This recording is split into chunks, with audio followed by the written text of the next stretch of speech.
Tonight feels heavy. The kind of night where even the silence has weight. The city outside is quiet. The only sound is the hum of your own thoughts. And maybe those thoughts are not kind. Maybe they are the kind that crawl out when it's dark. The questions you've been avoiding all day. The doubts you've been pushing away. Arthur Schopenhauer would tell you this feeling is not an accident. It's not just one of those nights. It is life revealing its true face. He believed that life is not a gift wrapped in ribbons, but something more tragic, a game we never asked to play. He called the force behind all of life the will. Not the personal will we think of when we say, I have the will to do something. No, this was deeper, blind, unconscious. A restless power that makes every living being strive. The will makes plants reach for the sun. It makes animals hunt, fight, reproduce. And it makes you wake up every day wanting to be better, to have more, to feel different. And so we are stuck in what Schopenhauer called the pendulum of existence, swinging back and forth between pain and boredom. When we don't have what we want, we suffer. And when we finally get it, we suffer in a different way. Through boredom, through emptiness, through the question, what now? You know that feeling, don't you? That hollowness after a big achievement, after a dream finally comes true. You thought you would feel complete, but you didn't. Instead, you felt strangely empty. This is the tragedy Schopenhauer was pointing to. Desire keeps us moving, but it also keeps us miserable. It's a fire that never goes out. And so long as we are slaves to it, peace is impossible.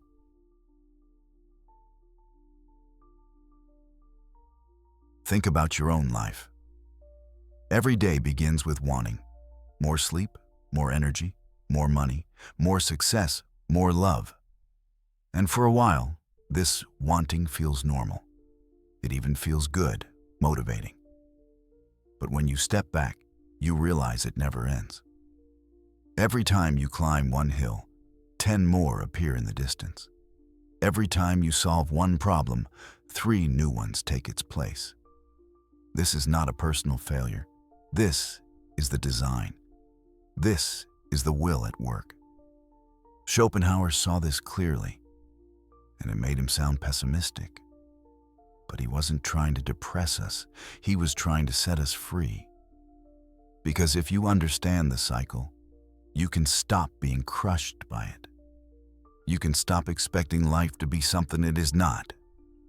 And that's when something incredible happens.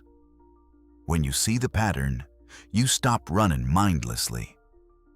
You start asking different questions. You stop asking, how do I get what I want? And you start asking, what happens if I stop wanting? That question is dangerous because it opens the door to a new kind of freedom. A freedom that doesn't come from getting more, but from needing less. But before you can step through that door, you have to face the truth without flinching. Life will never be exactly what you want it to be. The world doesn't exist to make you happy. And that's okay. Because once you accept that, you are no longer a prisoner of your desires.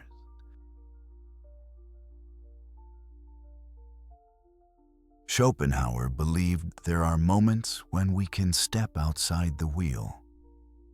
Moments where the will loses its grip on us. One of those moments comes through art. When you listen to music that moves you to tears, you are no longer thinking about your to-do list. You are no longer planning, chasing, striving. You are simply here. The world becomes still. The hunger stops for a moment. The same happens with a painting that holds you in silence, or a line in a book that feels like it was written just for you. For that moment, you are not a creature of desire. You are simply an observer, a witness to beauty. Another way out of the cycle, he said, is compassion. When you see another person suffering and feel it as your own, you stop living only for yourself. You break the illusion that you are separate. And in that moment, the will falls silent.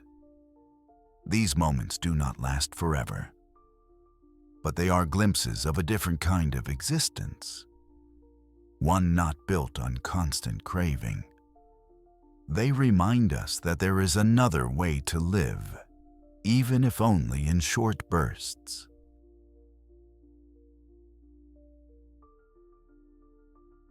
And then there is Schopenhauer's final, radical suggestion: to quiet the will entirely, to stop playing the game, not in death, but in life. This doesn't mean giving up. It means letting go. It means no longer letting desire control every move you make. He saw this as the closest thing to salvation, not a heaven full of rewards, but a silence after the storm, a deep, unshakable peace. Maybe that's why nights like this matter. Nights where the world is quiet and there's nothing left to distract you. You are forced to sit with yourself, to feel your pain, to feel your boredom, to feel your longing. And if you stay there long enough, you notice something. The night stops being frightening. Your eyes adjust. You begin to see clearly. This is the gift Schopenhauer leaves us.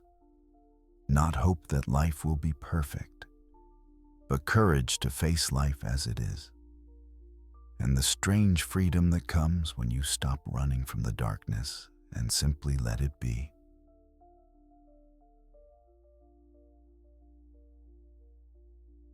You have felt the weight tonight.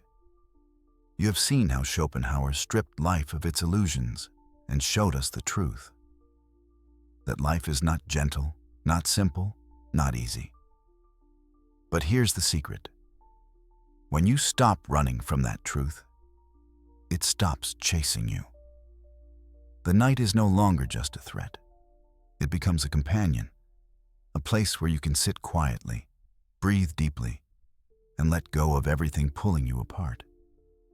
Schopenhauer taught us that we cannot escape pain completely, but we can stop letting it rule us. And sometimes that is enough. So tonight, don't just wait for the morning. Sit with the night. Listen to it. Learn from it. And when the sun finally rises, carry that stillness with you. Because even in the light of day, you will remember that you faced the darkness and survived. The night doesn't rush, it waits. It sits with you quietly, holding everything you've been running from. The pain, the boredom, the questions that never had answers. And as you stay there long enough, you notice something. The darkness isn't empty. It's full of quiet truths that only reveal themselves when the noise of the day has faded. Schopenhauer's wisdom lives here, not in grand promises of happiness, but in the calm acceptance that life is hard and still worth living. So listen to the night. Let it teach you to be still. Let it show you that peace isn't found in constant motion, but in the courage to stop. And when morning comes, carry that silence with you, not as a burden, but as a lantern. A soft reminder that even in the darkest places, you are capable of light.